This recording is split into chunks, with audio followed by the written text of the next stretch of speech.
దవాఖాన ఎందుకు పెట్టినరు ఒకట ఇంకోటనా ఇలా తెలంగాణ అంతా ఆర్టీసీ వాళ్ళు ఫోర్ ఫ్రంట్లు ఉంటే తెలంగాణ బొత్స సత్యనారాయణ మంచిగా పిలిచిండు మేము మొత్తం ప్రభుత్వ పరం చేస్తాం సకల జన మా తెలంగాణ మాకు రావాలి మా తెలంగాణ మీద మేము ఏమనుకుంటున్నాం మేము మా తెలంగాణ బంగారం వెళ్తుంది ఇట్లా మా బంగారం గిన్నెలతో తోముకుంటాం మేము బంగారం అన్నం వండుకుంటాం మేము బంగారు గంటలతో కలుపుకుంటామని చెప్పారు పోయినోడేమో బ్రోకర్ గాడు ఆయన సీఎం ఈసారేమో లోఫర్ గాడు సీఎం అయ్యాడు వచ్చేటోడు ఎసొంటోడు సీఎం ఇవాళ ప్రైవేట్ దవాఖాన గవర్నమెంట్ దవాఖాన అంటే వీళ్ళదే అనుకుందాం రేవంత్ రెడ్డి సొంత దవాఖాన అనుకుందాం ఈ దవాఖాన ఎవరిదానా అపోలో ప్రైవేట్ అంటే పైసలు కడుతున్నా పోయి నీ ట్రీట్మెంట్కు నేను పైసలు కడుతున్నా నా ఆరోగ్య భద్రత ఇచ్చిండు రేవంత్ రెడ్డి గారు పుణ్యాత్ముడు మంత్రి ఉన్నాడు పొన్నం ప్రభాకర్ గారు పొన్నం ప్రభాకర్ కాదు ఇప్పుడు పొన్నం ప్రభాకర్ రావు గౌడు కాదు ఇప్పుడు పొన్నం ప్రభాకర్ గారు Ponnam Prabhakar Rao Ponnam Prabhakar Reddy Ponnam Prabhakar Chowdary is become very big తెలుసు అలా ఇది నాట్ ఏ ఆర్డినరీ మ్యాన్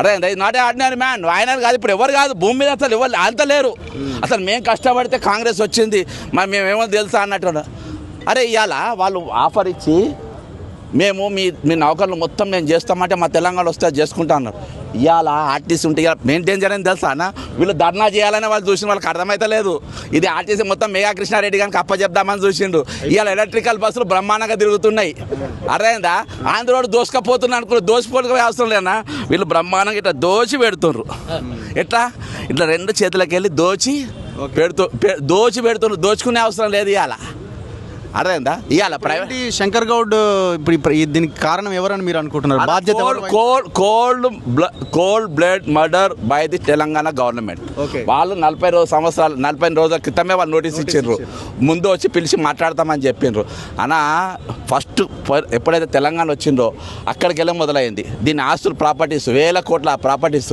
ఈరోజు మొత్తం దొంగలకు లీజ్కి ఇచ్చింది 90లో లీజ్కి ఎందుకు ఇవ్వాలన్నా ఆర్టీసీ కళ్యాణ మండపం కట్టింది ఆర్టీసీ ఐమాక్స్ కాంప్లెక్స్ వాళ్ళే కట్టి కిరాయికి ఇవ్వచ్చు కదా వీళ్ళు ఎందుకు ఇవ్వాలి అదే లీజ్కు వీళ్ళు 40-60 ప్రకారం వీళ్ళే తీసుకోవచ్చు కదా ఎందుకు తీసుకోవాలి ఇదంతా మెల్లమెల్లగా దోపిడీ చేసి వైండప్ చేయాలని ప్లాన్ అన్న ఇవాళ శంకర్ గౌడ్ ఏదైతే ఆత్మహత్య చేసుకున్న కారణాలు వాళ్ళు అనుకుంటారు ఈ ధర్నా కానీ మాతోని వీళ్ళ ఈ ఆర్టీసీ ఎంప్లాయీస్ ట్రాప్లో పడ్డారు వీళ్ళు ధర్నాకు పోవాలని వాళ్ళు చూసిండ్రు ధర్నాకు పోయిండ్రు కాబట్టి మాకు ఏం చేయాలని తెలవక మేము ప్రైవేట్ ఎంప్లాయీస్ని తీసుకున్నామంటారు నడిపిస్తారు ఎవరు వస్తారు మొత్తం మేఘా వాళ్ళే మేలోళ్ళే ఇవాళ తెలంగాణ ఇప్పుడు నడుస్తుంది అన్ని ఛత్తీస్గఢ్ మధ్యప్రదేశ్ నుంచి కూడా డ్రైవర్లు వచ్చారట ఇక్కడికి మంత్రి పేషెంట్ ఉంటాను గేట్లు తెరవమంటే తెరుస్తలేరు మంత్రి గారు వస్తారని అలా నేను కాదు అందరం పోతాం మేము చెప్పాను ఇప్పుడు ఈ ఆర్టీసీని మేము బతికిస్తున్నాము 32 డిమాండ్లలో 29కి మేము మాకు ఓకే అని అంటుండు కదా విలీనం ఒకటి యూనియన్లు ఒకటే మాకు కొంచెం ఇబ్బందిగా ఉంది అంటుండు మళ్ళా యూనియన్లు పెట్టడము పునరుద్ధరించడము విలీన ప్రక్రియ అన్న 2 అంశాల దగ్గరనే మాకు ఇబ్బంది ఉన్నది మిగతా అన్నిటికీ మేము సానుకూలంగానే ఉన్నాం అంటాడు దేనికి సానుకూలంగా దేనికి ఉండాలి అసలు ధర్నాకి ఎందుకు దిగాలి ఈ రోజు పొన్నం ప్రభాకర్ గౌడ్ గారు ఉన్నాక శంకర్ గౌడ్ గారు ఎందుకు ఆత్మహత్య చేసుకోవాలి పొన్నం ప్రభాకర్ గౌడ్ గారు ఉన్న తర్వాత శంకర్ గౌడ్ గారు ఎందుకు ఆత్మహత్య చేసుకోవాలి రేవంత్ రెడ్డి గారు ఉన్న తర్వాత లింగారెడ్డి గారు ఎందుకు సార్ ఆగండి సార్ ఒక నిమిషం ఎందుకు మీరు డిస్టర్బ్ చేస్తున్నారు మేము అంటున్నామా మేము 35 మంది పోలీసు వాళ్ళు చచ్చిపోయిన రిటైర్డ్ అయిన మాట్లాడుతున్నారా మీరు 35 మంది హైయెస్ట్ పోలీసు చచ్చిపోయింది రిటైర్ అయిన ఎవరు మాట్లాడటం లేడు సూర్యనారాయణ దాదాపు ఎన్కౌంటర్లు చెప్పి వాడుకున్నారు కాలు దిగిన ఎవరు చూడడానికి కూడా పోతలేరు ఇవాళ ఎవరున్నా మనమే మాట్లాడాలి మళ్ళీ రేపు ఇలా రిటైర్ అయితే నేనే మాట్లాడాలి ఇప్పుడు ఆర్టీసీ కార్మికులు కూడా ఆలోచించాలి పైసలు లేవు ఏం చేస్తాం కోసినా పైసలు వస్తలేవు అంటుండే కదా కోసినా పైసలు వెళ్ళాయి సుందరీకరణ పైసలు వస్తాయి సుందరి మళ్ళీ ఆటా పోటీలో పైసలు వస్తాయి అదేందన్నా నిశ్చయ ఆటలాడడానికి పైసలు వస్తాయి అన్నిటికీ పైసలు వస్తాయి ఇవాళ నా తెలంగాణ ఇయాటి కూడా నా 10 లక్షల కోట్ల అప్పు కూడా తీర్పడానికి దమ్మున్నది ఐఆర్పీకి తీసేసే రింగ్ రోడ్డు ఇమీడియట్గా అడ్వర్టైజ్మెంట్ ఇమీడియట్గా లీడ్ స్పేస్ కును ప్రకాష్ ఆర్ట్స్ కానీ తీసేసే 500 కోట్లు వస్తాయి అదే దాన్ని ఒకటి కాదు నేను ఇవాళ కూడా నేను ఆధారాల సహా ఎంత లాభం వస్తాయి నేను చూపించగలుగుతా ఇవాళ అన్న ఆర్టీసీ కాపాడగలుగుతా అన్న ఆర్టీసీకి నువ్వేమో పైసలు ఇవ్వాల్సిన అవసరం లేదు నువ్వు ఆర్టీసీని ప్రైవేట్ పరం చేయాల్సిన అవసరం లేదు ఆర్టీసీని మీ దోపిడీ చేసి బంద్ చేయి అదే బాగుపడుతుంది అదే దాన్ని ప్రాపర్టీ చేయాలన్నా ఇవాళ 1000 కోట్ల ప్రాపర్టీలు నువ్వు ఆర్మూర్లో చూడు ఎంత పెద్ద కాంప్లెక్స్ ఏమని జాగాది ఆర్టీసీ 90 ఏళ్ళ లీజ్ ఎట్టిస్తావు వరంగల్కి పో ఎవరికి ఇచ్చినావు ఈ విధంగా గత ప్రభుత్వంకి వెళ్ళి ఇవాళ దాకా దోచుకునే పరిస్థితి వచ్చింది. ఇవాళ నా బాధ ఏంటంటే నా తెలంగాణ వచ్చిన తర్వాత ఇవాళ ఆత్మహత్య చేసుకునే పరిస్థితి ఎందుకు వస్తుంది? సహజమైన మరణం కాక నేను ఎండాకాలంలో మనం ఎండ తట్టుకోలేకపోతున్నాము.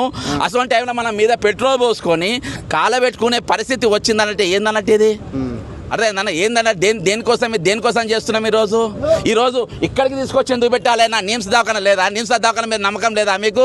గాంధీ దవాఖాన మీద నమ్మకం లేదా? ఉస్మానియా దవాఖాన మీద నమ్మకం లేదా? అపోలోకి ఎందుకు తీసుకురావాలి? ఇవాళ కాంచన్ బాగ్ ఎందుకు తీసుకురావాలి? ఇక్కడ ఎవరు రావద్దా?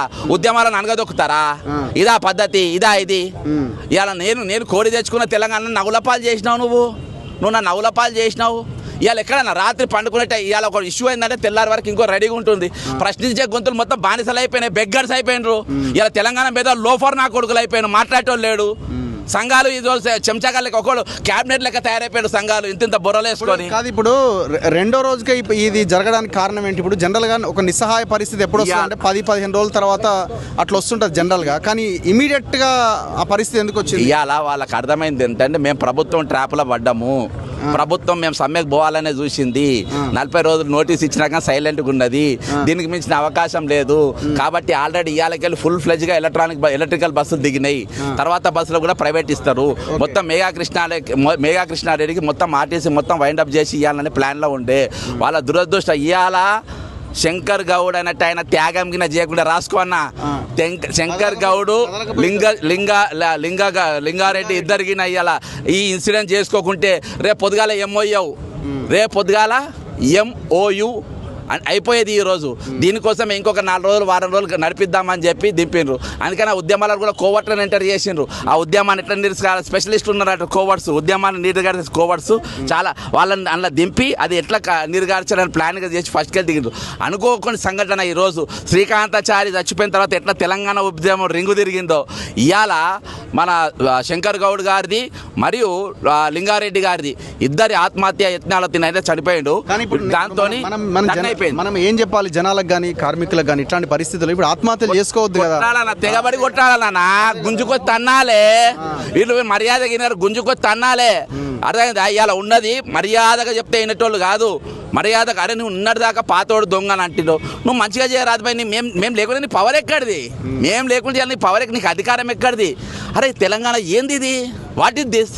నాకు నిన్నటిదాకా విద్యార్థులు చచ్చిపోయారు, నిరుద్యోగులు 16 మంది చచ్చిపోయారు ఈ ప్రభుత్వం వచ్చిన తర్వాత. 91 మంది రిటైర్డ్ ఎంప్లాయీస్ చచ్చిపోయారు ఈ ప్రభుత్వం వచ్చిన తర్వాత. ఈరోజు ఆర్టీసీ కార్యక్రమాలు మొదలైంది ఒకటే రోజు ఇద్దానంటే ఏంది ఇది? మళ్ళీ అది మా రేవంత్ రెడ్డి గారి రాజ్యంలో లింగారెడ్డి గారు, పొన్న ప్రభాకర్ ట్రాన్స్పోర్ట్ మంత్రిగా ఉంటే పొన్న గౌడ్ గారు ఉన్నప్పుడు శంకర్ గౌడ్ గారు చనిపోడు. ఏంది గవర్నమెంట్ సిగ్గు శరాలేమని ఉన్నాయా నీకు? ఇప్పుడు రెచ్చగొడుతున్నారు అన్నది కూడా ఒకటి వినబడుతున్నది కదా. ఒక మంత్రి అంటుండే వెంకటరెడ్డి ఎవరు అన్నట్టున్నారు. రెచ్చగొట్టే అనేది అంతా నేను వెంకటరెడ్డి గారు రెచ్చగొట్టు తిరగాలి రాబాయి, నువ్వు బట్టలు వేసుకొని కాలా తిరిగాడు. నేను వెంకటరెడ్డి గారిని దాంతో నువ్వు ఏ కేసు పెట్టుకుంటే పెట్టుకో, చెతకోటి కేసులలో బోడి కేసు నాకేం పెద్ద ఫరక్ పడది. మంత్రి కానీ దాంతో నెక్స్ట్ ఇవే అయితే అయ్యా మా ప్రాణాలు పోతున్నాయి. మా ప్రాణాలు అంటే మీకు విలువ లేకుంటే అన్నా నువ్వు ఇంటికి పోయినవో లేదో, నువ్వు ఒక్క ఇండ్లలో పోయి వచ్చిన అదే ప్రభుత్వానికి 40 ఏళ్ళు పనిచేసిన మన సూర్యనారాయణ ఆయన కాలు దిగిపోయి ఇంట్లో ఉండు రూపాయి ఇయ్యలేదన్న ఎస్ఐది. వాళ్ళ ఇంటి శ్రీనివాస్ అనే ఎస్ఐ కాలు దిగితే ఒక్కరు పోయి సూర్యానికి పోలే. మూర్తి అని ఎస్ఐ ఈరోజు ఆపరేషన్ కానీ 40 లక్షలు రావాలి, ప్రభుత్వం దగ్గర రూపాయి ఇయ్యలే. వాళ్ళ ఇళ్ళలో పోయి మీరు పోయి చూసిందా? వాళ్ళ ఇళ్ళలో నీ పోలీస్ సంఘం పోయి చూసిందా? మీ ప్రభుత్వ ఉద్యోగుల సంఘం చూసిందా? మీరు ఏ సంఘం పోయి చూసిండ్రు పోయాలా? ఎవరు పోయి మాట్లాడింది ఈరోజు? ఆ రోజు హోంగార్డు చచ్చిపోతే ఎట్లా పెట్టిండ్రో ఉస్మానియా దవాఖాన కాడ ఎవరు పోకుండా ఇవాళ అట్లా పగడబంది ఇది ఒక నేర్చుకున్న పాఠాలు మాత్రం బ్రహ్మాండమైన పాఠాలు నేర్చుకుంటారు.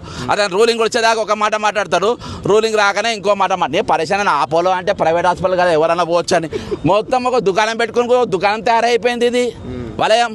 పాపం మన అందరికంటే దురదృష్టవంతులన్నా పోలీస్ డిపార్ట్మెంట్ పాపం అడగనికి కూడా ఉండదు. వాళ్ళకు లంగగాన్లకు సపోర్ట్ చేయాలి, దొంగగాన్లకు సపోర్ట్ చేయాలి, 420 గాన్లకు చేయాలి, 840 గాన్లకు చేయాలి, 1260 గాన్లకు కూడా సపోర్ట్ చేయాలి. వీళ్ళు నేను మ్యాథమెటిక్స్ పర్ఫెక్ట్ కాబట్టి చెప్తున్నా. దొంగలు ఎన్ని రకాలు ఉన్నారు మళ్ళీ బయటకు వస్తారు. మరి ఏమైందో పెద్ద డాక్టర్ పొన్నం గారు వస్తున్నారు, వస్తుండ్రు రాని అటు నుంచి అటే వెళ్ళిపోతారులే, అవకాశం దొరకదు.